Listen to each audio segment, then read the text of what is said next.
ইউটিউবে ঢোকার সাথে সাথে টিপোলার ভাই আর তালহা ভাইয়ের ভিডিওতে দেখি অলিম্পিক নাকি ব্যাক দিছে।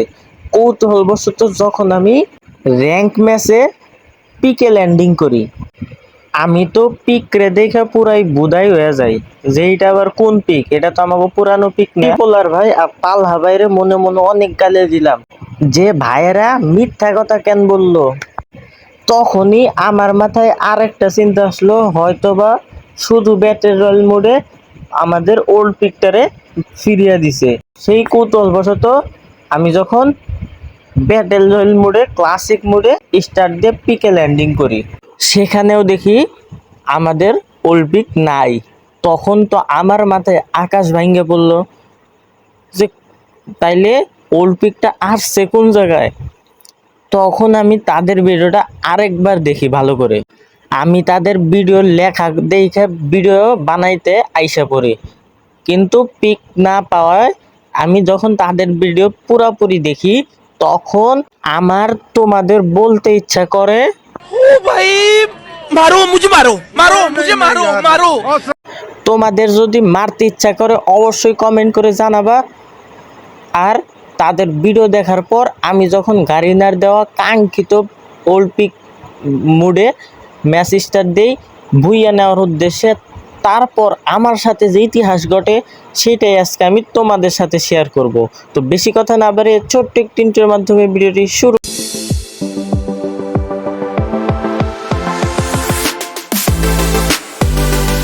আমরা কি আসমানে ক্লাস স্কোয়াড খেলবো নাকি বুঝলাম না ভাই। পিক কোথায় আমাগো? ও নিচে, ওই যে দেখতে পারতাছি। ওরে ভাই গ্লাইডার নেই কেমনে আবার? ও জাম্প বাটনে ক্লিক দিলে গ্লাইডার নেয়। তোমরা কিন্তু অবশ্যই ট্রাই করে দেখবা। আমি কিন্তু নাইমা গেছি আমাদের সেই পুরানো ভাঙ্গা ঘর, যারা রাশ দেয় তারা অবশ্যই চিনে থাকবে এই ভাঙ্গা ঘরে।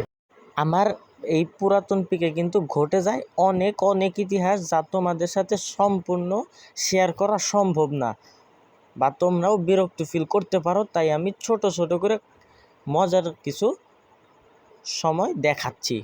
ঠিক আছে, তোমরা একটু কষ্ট করে ফুল ভিডিওটা দেখো। এইখানে আমি তোমাদের একটা প্রো প্লেয়ারের সাথে পরিচয় করে দেই। এই দেখো সেই প্রো প্লেয়ারটা কত গুলি করতেছে তাও লাগতেছে না। দেখছো প্রো প্লেয়ার? তোমরা কেরা কেরা এরকম প্রো প্লেয়ার? ওরে বাইরে ভাই হ্যাকার, হ্যাকার বাঁচাও, ওরে ভাইরে বাঁচাও আমারে। এই রে ভাই ঘর থেকে কেমনে মারলো আমারে। এই ওল্ড পিকে ভুইয়া নেওয়ার আগ পর্যন্ত কিন্তু আমরা খেলতেই থাকবো যতক্ষণ না পর্যন্ত আমরা ভুইয়া পাই। ভুইয়া নেওয়ার উদ্দেশ্যে আরেকবার ম্যাচ স্টার্ট দেই আমরা ওল্ড পিক মুডে। এনিমিদের হাওয়া টাইট করার জন্য যখন আমি লুট করতে যাই তখন আমার সামনে পড়ে যায় একটা বো। থাক বাকিটা আর বলবো না, বাকিটা ইতিহাস। মাফ কর ভাই মাফ কর, গ্লোয়াল নাই। আরে ভাই রে ভাই, ভুইয়া নেওয়ার উদ্দেশ্যে যখন আমরা ওল্ড পিক মোডে তৃতীয় ম্যাচ স্টার্ট দেই। এখন কোথায় যাবা ছাগলের বাচ্চা, তোমারে তো ছাড়বো না। আরে ভাইরে ক্রোনো লাগাই দিছে ফেমাস যাতা দিয়ে, এখন আমি তারে মাইরা ফেলাইছি। অনেক জ্বালাইছো তোমরা। এই ম্যাচ আমি এখন ভুইয়া নিয়েই ছাড়বো, কে আটকায় আমি দেখবো। কিল করার উদ্দেশ্যে যখন আমি ঘোরাঘুরি করতে থাকি, ভাঙ্গা ঘরে যাওয়ার পর আমার সামনে পড়ে যায় একজন আল্ট্রা লেভেলের প্রো প্লেয়ার, যাকে তোমরা দেখতে পারতাছো। আল্ট্রা লেভেলের প্রো প্লেয়ারকে মারার জন্য আমরা এখন বাঘের মতো লুকিয়ে লুকিয়ে পিছন থেকে ধরবো তাকে। শব্দ হলেই হরিণ দিবে দৌড়, তাই আমরা বসে বসে আস্তে আস্তে করে যাব। ওকে, যে তাকে একটি সারপ্রাইজ দেব। ওরে ভাই সেই দেখি আমারে সারপ্রাইজ দিয়ে দিছে। তাকে গাড়ি না জাদুর মাধ্যমে এই ঘর থেকে অন্য ঘরে ট্রান্সফার করে দিছে।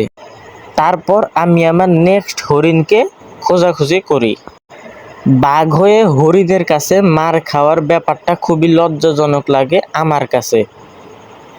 সেই হরিণই যখন শেষমেশ আমাকে মারে, সেই হরিণকে শিকার করার জন্য আমরা স্টার্ট দিই পরবর্তী মানে চতুর্থ ম্যাচ।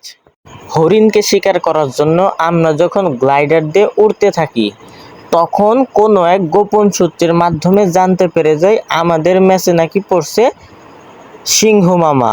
যে আমাকে আসমান থেকে মেরে দেয়। হরিণের কাছে লজ্জাজনক মার খাওয়ার পর আমরা স্টার্ট দিই ৫ম নাম্বার ম্যাচ। হরিণকে শিকার করার উদ্দেশ্যে আমরা আবার নেমে যাই ভাঙ্গাগড়ে।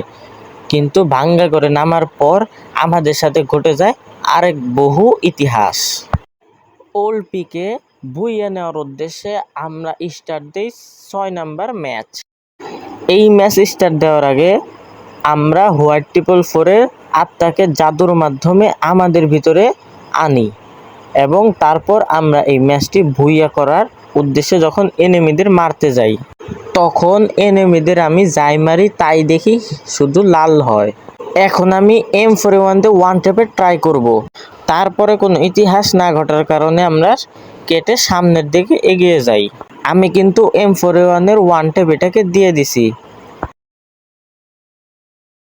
আমাকে যখন স্নাইপার দিয়ে জ্বালানো হয় তখন আমি কিছুক্ষণ জাদু করে বিটুকের আত্মাকে আমার মধ্যে নিয়ে আসি। তখন AWM দিয়ে আমি যা খেলা দেই, তখন অপোনেন্ট মানে এনিমি তো পুরাই অবাক হয়ে যায় যে আমার সামনে বিটুকে নাকি লর্ড গেমিং। এরপরে কোনো ইতিহাস না ঘটার কারণে আমরা সামনের দিকে এগিয়ে যাই। এরপরে স্নাইপার দিয়ে এনিমিকে যখন আমার খেলা দেখাই তখন এনিমি তো বলদ হয়ে উল্টাপাল্টা গ্লোয়াল লাগাতে গিয়ে নিজেই যখন জোনের ভিতরে মরে যায়, আর তার সাথে সাথে আমারও ওল্ড পিকে ভুইয়া নেওয়ার মিশনটি কমপ্লিট হয়ে যায়। তো আশা করি তোমাদের কাছে সকলের কাছে ভিডিওটি ভালো লেগেছে। অবশ্যই তোমরা ভালো লাগলে লাইক করবা।